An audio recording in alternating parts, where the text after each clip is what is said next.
Installing your flexible stone panels is easier than you might think. Follow these steps, and you'll have a stunning stone feature wall up in no time. Start by unboxing your panels and laying them flat on a clean, level surface. If they've been stored rolled up, give them time to flatten out before you do anything else. This can take a few hours, or you can speed it up with a heat gun. A bit of surface flaking at this stage is totally normal, so don't stress about that.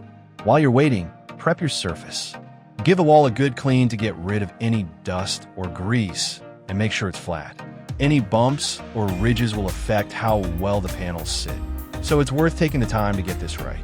Once your panels are ready, measure up, mark your cut lines, and use a circular saw or track saw with a diamond tile blade to cut them to size. Wet cutting gives the cleanest result, but dry cutting works too. Before you reach for the adhesive, always do a dry fit first. Hold the panel up against the wall and make sure everything lines up and sits level. It's a lot easier to fix a cut now than after it's stuck to the wall. Then run some masking tape along all the edges of your panel.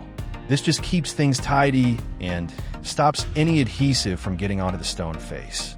Apply adhesive evenly across the full back of the panel.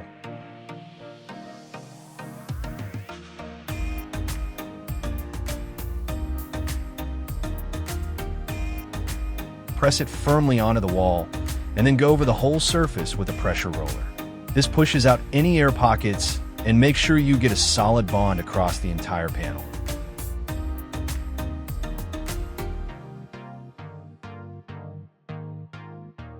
If you'd like to grout between the panels, leave a small gap of around 2 to 3 millimeters, tape the edges, and apply a flexible silicone base grout. Remove the tape before it fully sets for a nice clean line.